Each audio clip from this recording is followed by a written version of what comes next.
Welcome, dear listeners, to another episode of A Dark Cup of History Tea. And in some ways, this is a first for us.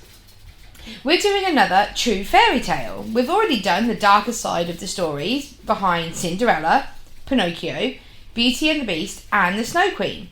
But they didn't need to, in our eyes, be part of the Dark Cup episodes. This one, however, definitely needs to. It does also need to come with a warning. Sleeping Beauty surpasses all in terms of gore, abuse, and essentially the worst capabilities of humankind. The Disney princess's curse to sleep until she's awoken with true love's kiss is already a little shaky by today's standards, but Disney's version is a far cry from the creepy 17th century original. This episode will include mentions of child abuse, cannibalism, and rape. Listener discretion is advised. And in this week's Ridiculous Death, we discuss why you should never trust a fart when your life is on the line. So, sit back, grab a drink of something strong, and join us once upon a dream, or nightmare. And let's get dark. So, we're going to start with a few details of the story, as we normally do, before we then go in and we'll tell the story as it was written. Okay. So, the story of Sleeping Beauty has been known by many names before it came across the desk of Walt Disney in the 1950s. Early contributions to the tale include the Provençal versified novel Frères de Joie et Sœurs de Plaisir. Oh, well done! Thank you. Jesus! Written circa 1320 to 1340, and the medieval courtly romance Perceforest, published in 1528. However, the earliest full tale was called The Moon, Sun... No, it wasn't. It was called The Sun, Moon and Talia. In Italian, it was... Sole Luna Italia. Written by... Giambattista Basile. In his 1634 work, The... Pentamerone.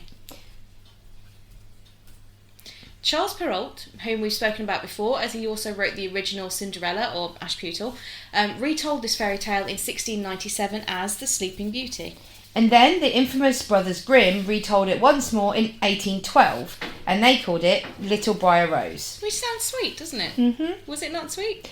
It actually is a lot better than the others, and we'll discuss that a bit later on, yeah. The Grimm's brother were better than the others? Yep. Oh, wow, okay. Well, you know things have fucked up when the Grimm brothers realise that maybe it's too dark for them to tell. Wow, okay. Yeah. But more on the adaptations later. For now, we're going to, as with other episodes, read you the full, most original tale as written by Basile, obviously translated because we're not fluent in Italian. No, we're not. So, as we said before, the story will contain abuse, rape, and cannibalism, but we're just reading it as it was written. Yeah, so if you're uncomfortable with any of that, stop now. We won't judge you. Yeah, or skip about 20 minutes forward. And here's the story. There once lived a great lord who was blessed with the birth of a daughter, whom he named Talia. He sent for wise men and astrologers in his lands to predict her future. They met, counselled together, and cast her horoscope, and at length they came to the conclusion that she would incur great danger from a splinter of flax. Her father therefore forbade that any flax, hemp, or any other material of that sort be brought into his house, so that she should escape this predestined danger. Just a point. I have never in my life read a horoscope that was that specific. It's always like, oh, you're going to have positive vibes today, or abundance is coming your way, or you'll meet a tall, dark stranger. In my case, it's usually tall, dark, and damaged, let's be honest. But I've never met one that's gone, on this day of this year within your life, you'll be pricked by a spindle and fall asleep. Yep. But no, this was flax. Honestly. A flax splinter. Horoscopes, up your game. One day, when Talia had grown into a young and beautiful lady, she was looking out of a window when she beheld passing that way an old woman who was spinning. Talia, never having seen a distaff or spindle, was pleased to see the twirling spindle, and she was so curious as to what thing it was that she asked the old woman to come to her. Taking the distaff from her hand, she began to stretch the flax. Unfortunately, Talia ran a splinter of flax under her nail, and she fell dead upon the ground. When the old woman saw this, she became frightened and ran down the stairs and is running still. Yep, she just continued to run. We forget about her now. She's just constantly running. She's just running. Yeah. As soon as the wretched father heard of the disaster which had taken place, He had them, after having paid for his tub of sour wine with casks of tears, lay her out into one of the country mansions. Sour wine and casks of tears? Yep. Okay, wow. There they seated her on a velvet throne under a canopy of brocade, wanting to forget all and to drive from his memory his great misfortune. He closed the door and abandoned forever the house where he had suffered his great loss. So they didn't actually bury her, they just left her there? They left her on a velvet throne in a mansion and closed the doors and never went back. But she'd just basically be left there to skeletise. I don't even know Yeah. if that's a word, but decompose. Yeah. Die. Lovely. It's like a massive version of like a mausoleum, isn't it? Well, yeah. They've just put her in this house and closed the doors. After a time, it happened by chance that a king was out hunting and he passed that way.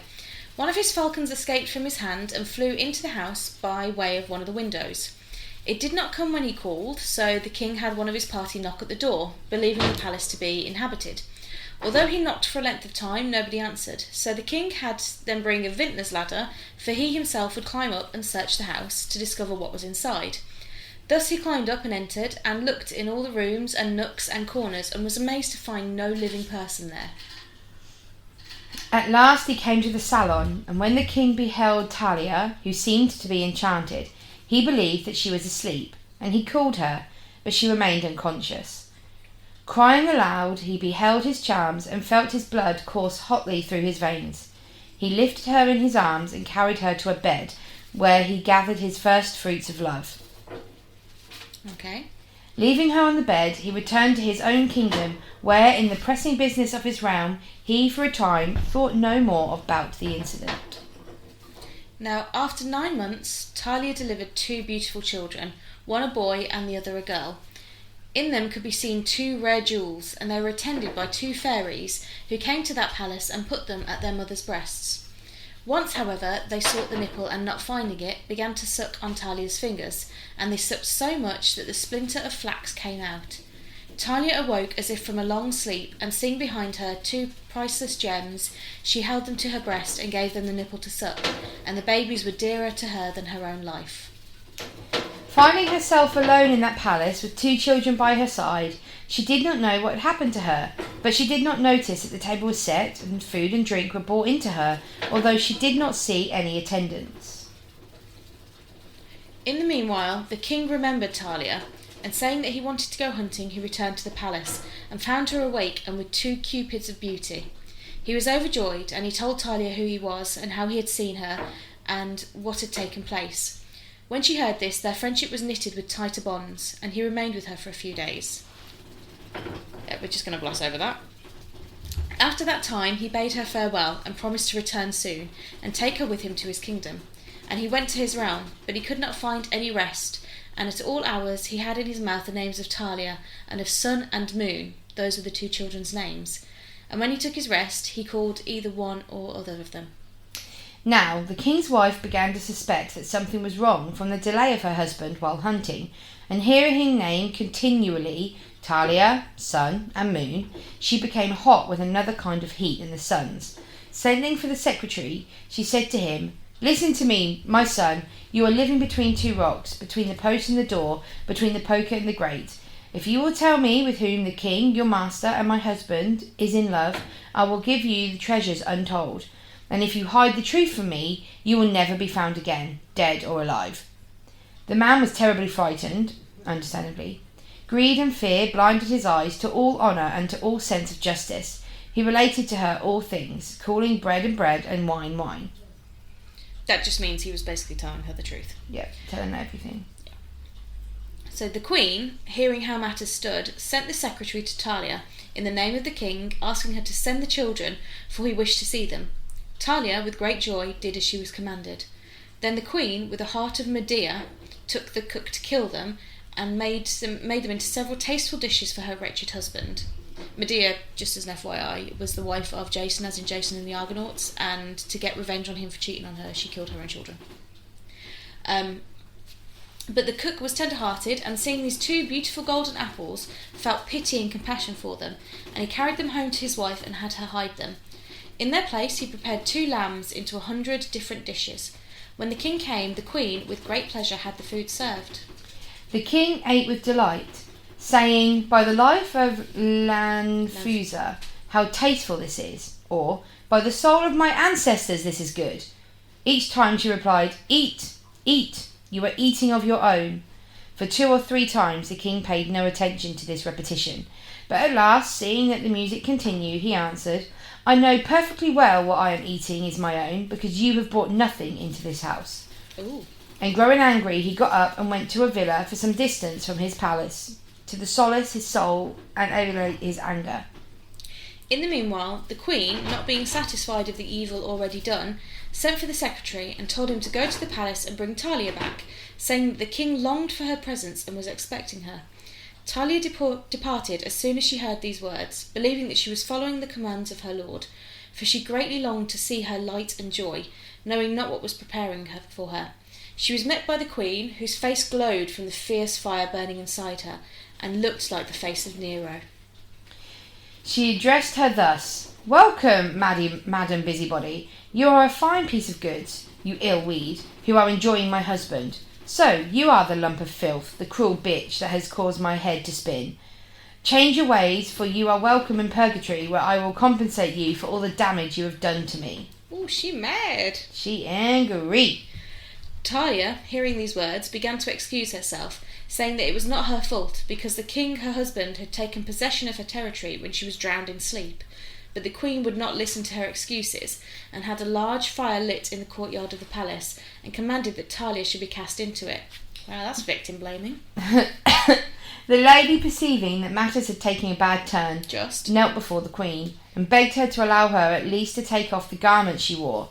The queen, not for pity of the unhappy lady, but to gain also those robes, which were embroidered with gold and pearls, told her to undress, saying, "You can take off your clothes, I agree."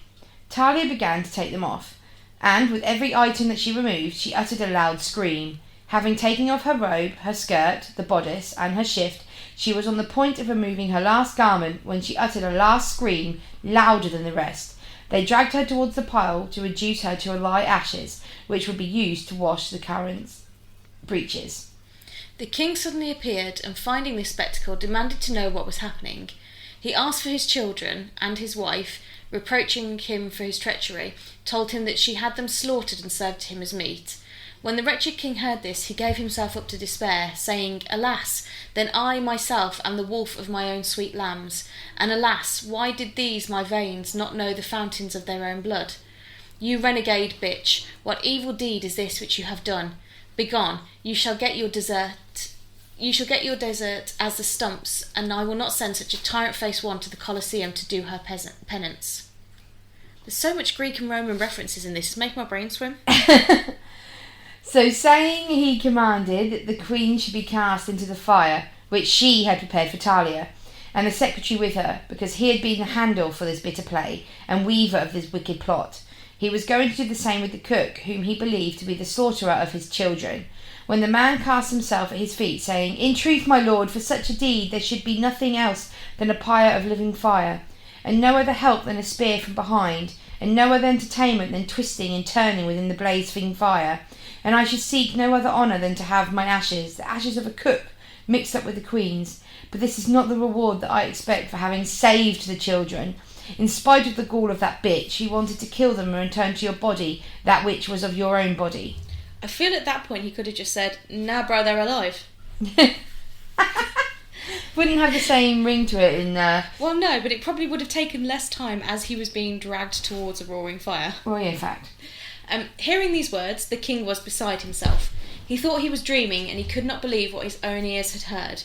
Therefore, turning to the cook, he said, "If this is true that you have saved my children, be sure that I will take you away from turning the spit, and I'll put you in the kitchen of this breast, to turn and twist as you like all my desires, giving you such a reward as shall enable you to call yourself a happy man in this world."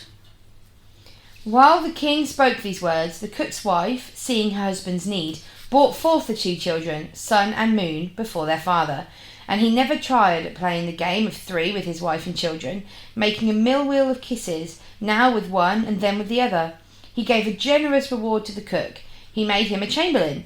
He married Talia to wife, and she enjoyed a long life with her husband and her children, thus experiencing the truth of the proverb, Those whom fortune favours find good luck even in their sleep.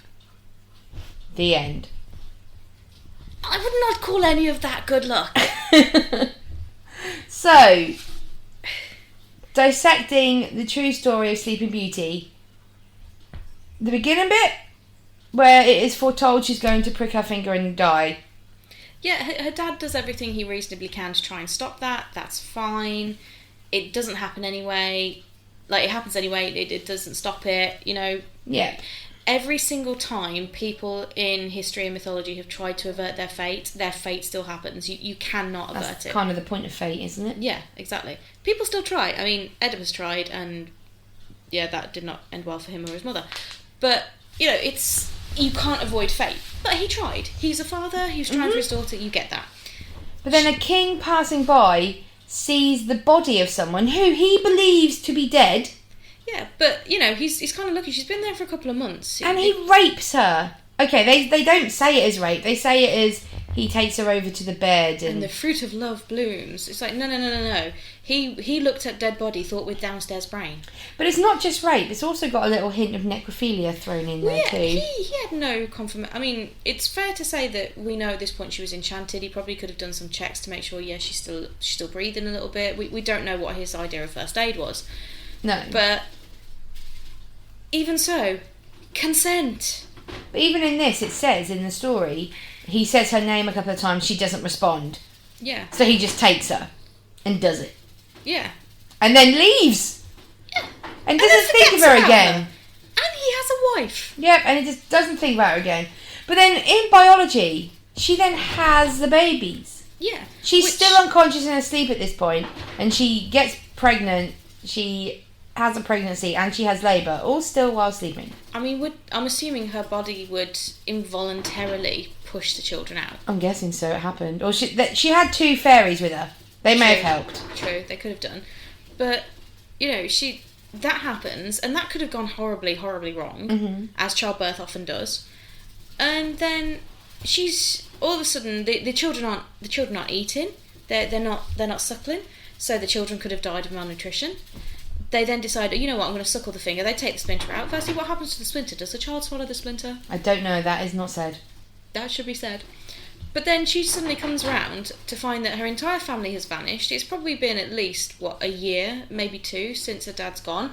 She's probably lying still in blood and whatever else comes out at the time, because you have no control over your bowels in that moment. And there are 2 babies there that happen to look a lot like her. Yep, and then the king does eventually think, oh, you know that woman that I had sex with without her knowledge? I'm going to go back and see her again. Yeah. And then, Round 2. Yeah, but they talk. He says, oh, you're the woman I had sex with when she didn't know. And she was fine with it. And she's like, oh, this makes us stronger. This brings us together. So we are better friends for it. Don't understand. Yeah. And that's all before the cannibalism happens. But he doesn't tell her he has a wife. Nope. Nope. And this is all before the cannibalism happens. I understand his wife being mad. I get that. Oh, yeah, and get her being a bit... But a bit mad at pissed. him. Don't be mad at the kids. Be mad at him. Yeah, she is. And she's like, oh, I shall She's get that revenge on you mad, by- she's going to let... She thinks that she's fed her husband his kids. Yeah, here, have a baby pie. Luckily, the cook was nice. Yeah.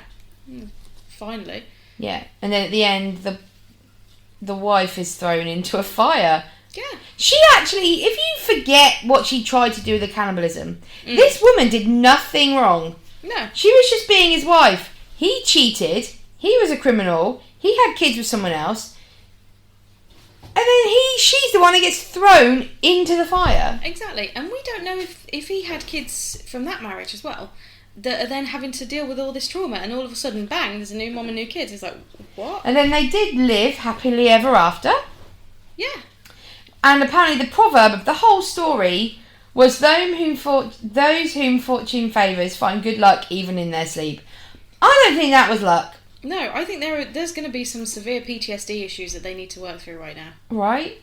But what I don't get is how you see that story, because that is the one, and think, this would make a really good child's fairy tale.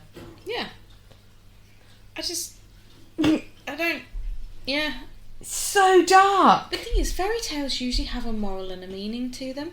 What is the moral and meaning to this? That it's okay to cheat on your wife? Those whom fortune favours find good luck even in their sleep. That's not a moral. Oh. Honestly, like, I know that we said with Ashputa when we did Cinderella was dark, and the Snow Queen and Pinocchio, but there's a difference between dark, because those ones are dark and you're like, ooh, that's not good. But there are a few that actually make me uncomfortable, and that one makes me uncomfortable. Yeah. It's the thought that this defenceless woman was thought to have been dead. Yeah. And he did what he wanted anyway. And then just thought it was okay to go home and forget about her. And he had children and took no responsibility until he was forced to. Well, he didn't know he had the children until he went back. Well, yeah, until he went back. But at that point, he then went home again. After a few days playing daddy. But it's okay, because he kept thinking about her all the time. Yeah, and said their names in their sleep. Yeah. I mean, ridiculous names, Sun and Moon. I don't really suppose she had much really thought to it. She probably was just like, I have a child, the sun is setting, the moon is rising. Oh yeah, sun and moon, cool. No, I think I've read somewhere that it was because it was the first thing she thought about in the morning and the last thing she thought about in the evening. That's sweet. Like the sun and the moon. That is sweet. Yeah. I mean, I wouldn't name my own children Sun and Moon, but it is sweet. Mm. Yeah, there's someone on TikTok I follow that's named her child Midnight. That's cool. She got a lot of backlash for it. Probably. But you know what? Who knows that, like, the names that we've got nowadays, what they would have been thought about back then, so... I mean, Emily was quite common. Emily's common in horror films. Says the one who's named after a horror novel. Yeah. So, yeah. But, so that's the story of Sleeping Beauty. There's nothing good I can really say about it. It's all horrid. It's a very flowery language. Yeah, but because it's Italian. Yeah. And a lot of it didn't really make sense translated, but that's because that's the best they could do. Yeah. To translate it from Italian to English. Yeah, nothing really directly translates. There's always context and everything to it. Yes, but let us know what you think of that horrible story. But we're now going to talk more on... We're going to continue on Sleeping Beauty and talk about the variations of the different ones that there have been since. Yeah. So, we're going to start with her name. The princess's name has varied from one adaptation to the other. Like in the story we just read, her name is Talia. Yeah. In the Perrault story, she doesn't have a name. Okay. But her daughter is called Aurore. Okay, which means like sun or light. Yeah. The Brothers Grimm named her Briar Rose in their 1812 collection. However, some translations of the Grimm's tale does give the princess's name as Rosamond. I like Rosamond. Yeah. Tchaikovsky's ballet and Disney's version named her the Princess Aurora after, obviously, the Perrault's daughters had Aurora. Yeah. But then Disney also had her called Briar Rose in her childhood when she was being raised incognito by the good fairies. Yeah. So this kind of proves that Disney took all of the different variations of this fairy tale, in inverted commas, yeah, and decided to keep Aurora and Briar Rose, which I quite like. It's kind of keeping true to two versions of the story. Yeah, it's acknowledging them.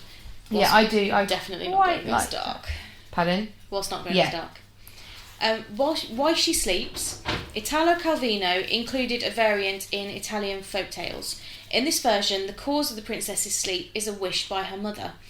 In the one we just read, she got a splinter, and in the Brothers Grimm tale of Little Briar Rose, it's revealed to the king at a banquet celebrating his daughter's birth that Briar Rose will prick her finger on a spinning wheel and die. Yeah, so they all kind of have a variation that she's going to die or go to sleep. Yeah, but they're all different reasons why. Yeah. So the ending. All variations end with the prince and the princess living happily ever after, in whatever way they can. But, and somewhat unlike for the Brothers Grimm, like I said earlier, their story ends when the prince kisses the princess awake, nothing more. Okay. So they kind of have the lead up to what we know in the Disney movie and into the others, that she pricks her finger, but then she's been kissed, she wakes up, the end. Okay. The others have obviously the horrible rape and possible eating of said children before the happiness, but the Disney version sticks closer to that of the Brothers Grimm version, thankfully, which is very odd. You wouldn't think that, because Brothers Grimm have usually been the ones that you go to for the horrible telling of the stories. But what if the Brothers Grimm had, like, you know, their Picasso blue period sort of thing, where they thought, let's there's so much darkness going on in the world right now, let's just be happy for about 5 minutes, and let's just end the story now. I like to think, because it's the two brothers, one of them just turned to the other and was like, okay, no, we're just going to leave it there. We're going to leave it. Yeah, but then this happened. No, we're going to leave it. We don't need to include the horrible, complete horrible. Yeah. Ashputal, we can include the fact that they sisters chopped their feet off to fit into the shoes. Or dance on hot coals and had their eyes pecked out. Yeah, but we don't need to do necrophilia, rape. Yeah, so that is a... You know it's bad when Brothers Grimm are like, oh no, we ain't touching that. Yeah, it's like, no, let's not go there. Yeah, so let's talk now about the Disney version. Which I would say is probably the most known variation, so we're going to give a few small bits of info that we found interesting. Yes, Sleeping Beauty, I will say, is my favourite of the Disney princess movies. Yeah. Obviously, everyone has their princess. I love Princess Aurora.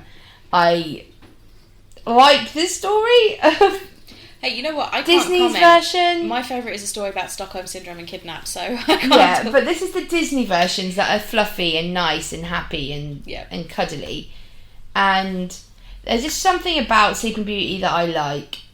That I like that the guy has to do a lot to save her. Yeah, like in Snow White, Prince Florian just kisses her. Yeah. In Beauty and the Beast, he's a bit of an arse, but has to make her love her. But in Sleeping Beauty, he has to like go and fight. He has to like go through an entire forest of thorns. He has to fight and kill a dragon. He has to like break the curse even before he then gets captured for a while and he's in prison. So he has to escape prison as well. So he has to really prove it and put his life on the line. Prince Philip is pretty hardcore. He is. Yeah. But and then I also walked down the aisle to Once Upon a Dream. Yes. So it is has a special place for me. Not the evil one we've just read. No. That Sleeping one. Beauty does. Sleeping Beauty. This one. Talia, Sun and Moon does not. No. But Sleeping Beauty was actually released on the 29th of July. Ah. Yeah. Someone's birthday. In 1959. And it was the last princess movie that Walt Disney was actually directly involved with. And he was so proud of the film that he featured her castle as the focal point for his Disneyland park in Anaheim, California. Ah. It was supposed to be Sleeping Beauty, Snow White's castle, because it's the first one.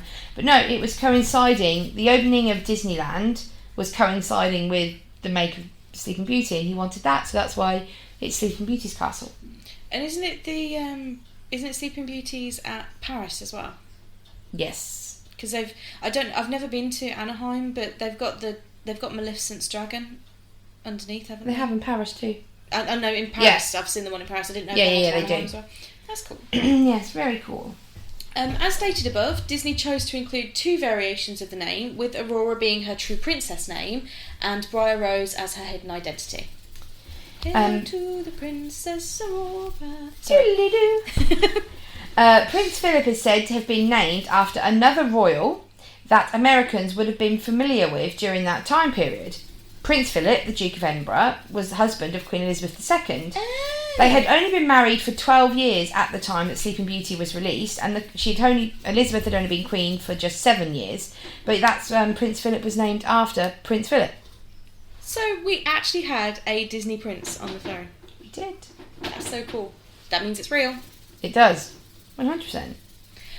Instead of 3 quirky fairies, the original version included 7, as in Perrault's story. Other versions including up to 13, making the evil fairy the unlucky edition, because 13. Mm-hmm. The gifts the 7 fairies bestowed in Perrault's tale were beauty, wit, grace, dance, song, and music.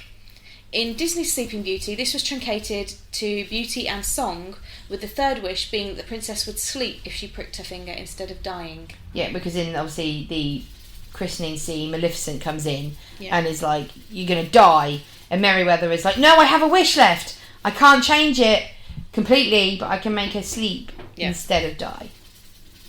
But yeah. Mary Costa provided the voice for Aurora. Aurora? Aurora. Mary Costa provided the voice for Aurora.